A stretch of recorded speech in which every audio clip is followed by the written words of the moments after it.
खबर भागलपुर से है, जहां सावन में सुल्तानगंज में देश विदेश से श्रद्धालु पहुंच रहे हैं। नेपाल और भूटान से आए शिव भक्तों ने उत्तर वाहिनी गंगा में आस्था की डुबकी लगाई और नमामि गंगे घाट से जल भरकर देवघर के लिए रवाना हो गए।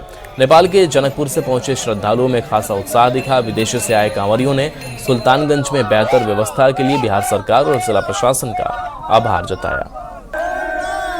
सावन के महीने में देश से ही नहीं बल्कि विदेश से भी लोग सुल्तानगंज आ रहे हैं और माता सीता की नगरी नेपाल से काफी संख्या में शिव के भक्त आज सुल्तानगंज पहुंचे हुए हैं और बड़े ही उत्साहित नजर आ रहे हैं।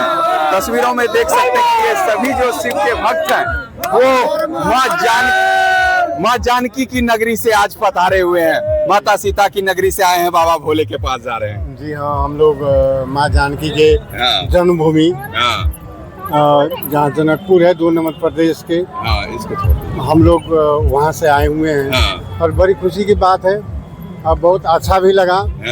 यहाँ का जो व्यवस्था है व्यवस्था भी बहुत अच्छी है और सबसे बड़ा प्रशासन का जो सुरक्षा है, प्रशासन भी सुरक्षा में अलर्ट है और 24 आवर सुरक्षा के लिए।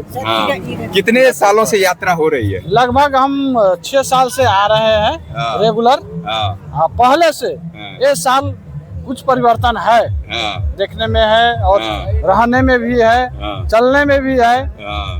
माता सीता की नगरी से आए हैं, बाबा के दरबार जा रहे हैं, क्या कहिएगा भोलेनाथ को? भोलेनाथ से यही कहना चाहूंगा कि जितने भक्त सब आपको नगरी में आए हैं सबको कल्याण करे, सबको यात्रा सुखमय बनाए और सुख शांति बनाए। चलिए, तमाम ये जो शिव के भक्त हैं वो माँ सीता की नगरी नेपाल से आए हुए हैं और बड़े ही उत्साहित नजर आ रहे हैं और लगातार ये लोग 10 सालों से यात्रा करते आ रहे हैं और माँ जानकी की नगरी से अब बाबा की नगरी जा रहे हैं। विकास कुमार सिंह, न्यूज़ 18 भागलपुर।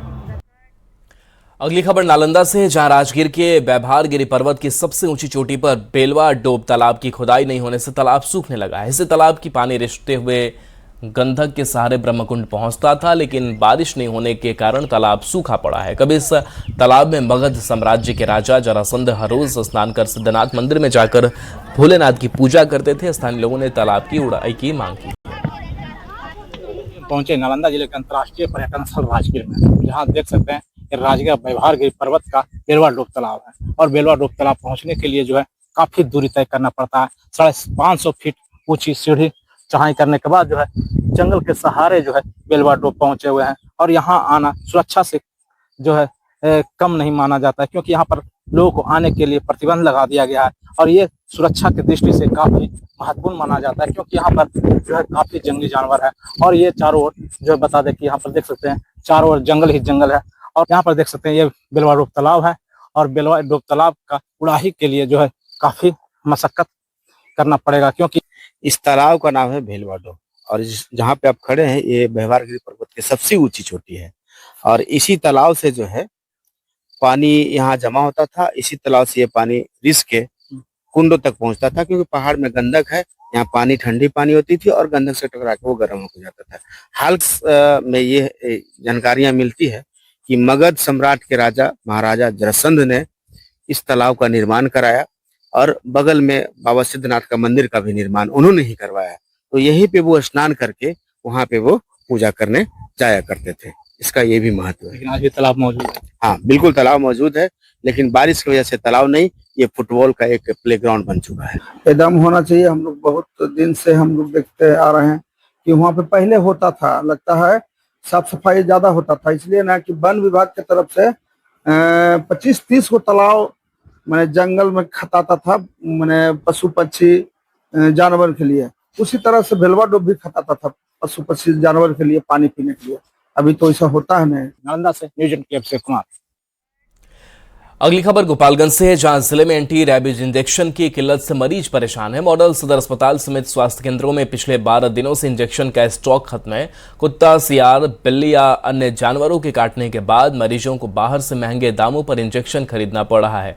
सरकारी अस्पताल में इंजेक्शन नहीं मिलने से मरीजों की परेशानी बढ़ गई है। सिविल सर्जन ने जल्द ही नई खेप आने की बात कही है।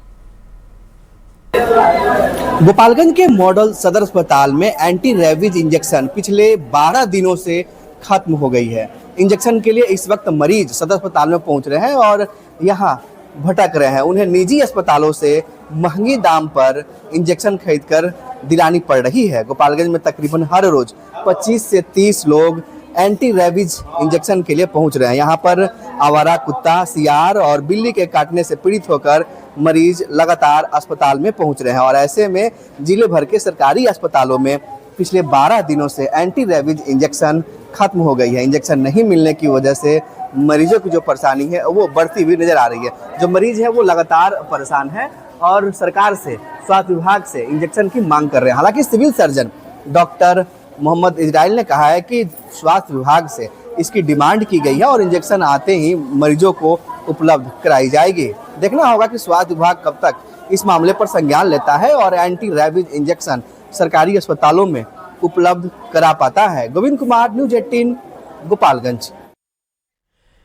खबर आरा से है, जहां रेलवे स्टेशन को विकास से योजनाओं की बड़ी सौगात मिली है। पूर्व मध्य रेलवे हाजीपुर जोन के महाप्रबंधक छत्रसाल सिंह ने आरा जंक्शन का निरीक्षण किया। इस दौरान उन्होंने नवनिर्मित सिक लाइन, आरपीएफ बैरक और महाराजा हाता में निर्माणाधीन रेलवे अस्पताल समेत कई सुविधाओं का जायजा लिया। सिक लाइन शुरू होने से खराब या मरम्मत होने वाले कोचों की जांच और जरूरी मेंटेनेंस आरा में ही की जाएगी। वहीं आरपीएफ बैरक से जवानों को बेहतर आवासीय सुविधा मिलेगी और रेलवे अस्पताल से कर्मचारियों, उनके परिजनों को स्वास्थ्य सुविधाएं मिलेंगी।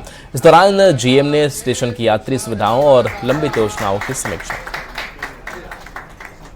नहीं, आपने जैसे देखा होगा कि काफी बृहद जो है पुनर्विकास आरा जंक्शन का हो रहा है और भविष्य में जो है और बहुत सारी विकास की योजनाएं हैं, क्योंकि पंडित दीनदयाल उपाध्याय जंक्शन से लेके दानापुर और वहां से फिर क्यूल तक जो है तीसरी और चौथी लाइन का निर्माण भी होने जा रहा है और साथ ही पूरा स्टेशन में जो नई बिल्डिंग बन रही है वो भी आने वाले समय में यात्रियों के लिए काफ़ी सुविधाजनक रहेगा। तो जो हेल्थ का जो सर्विस है वो रेलवे में बड़ा इम्पोर्टेंट है, तो यहाँ पे एक बढ़िया हेल्थ यूनिट खोलने की आवश्यकता थी और महाप्रबंधक महोदय के सजेशन पर इंडियन रेलवे फाइनेंस कॉर्पोरेशन जो हमारी नवरत्ना कंपनी है उसके CSR के तहत कॉर्पोरेट सोशल रिस्पॉन्सिबिलिटी है, क्योंकि हमारा 90% व्यवसाय जो रेलवे के साथ है, तो जो सुविधाएं भी देनी है वो आप रेल कर्मियों को भी देनी है। कितने बेड का अस्पताल है? तो ये 80 लाख रुपए का पूरा प्रोजेक्ट है। दो फ्लोर में ये बन रहा है और सारी सुविधाएं मॉडर्न रखी जाएंगी। पटना में सावन के महीने में सावन मिलन समारोह का आयोजन किया जा रहा है। नृत्यांगन हॉबी सेंटर की ओर से सावन आयोरे कार्यक्रम का भव्य आयोजन किया गया, जिसमें लोक गायिका रेखा झा भी शामिल हुई। जहां महिलाएं सावन के रंग में रंगी नजर आईं। नाचती झूमती महिलाओं ने हरे परिधानों और सावन की पारंपरिक साज सज्जा के साथ उत्सव के माहौल को और खास बनाया। आपको दिखा रहे हैं सावन मिलन समारोह जिसका आयोजन किया गया है। महिलाएं जो सावन के गीतों पर झूमती नाचती नजर आ रही हैं और ये तस्वीर नृत्यांगन हॉबी सेंटर की ओर से आयोजित कार्यक्रम सावन आयोजन। न्यूज़ 18 पर खबरें आपके लिए लगातार जारी।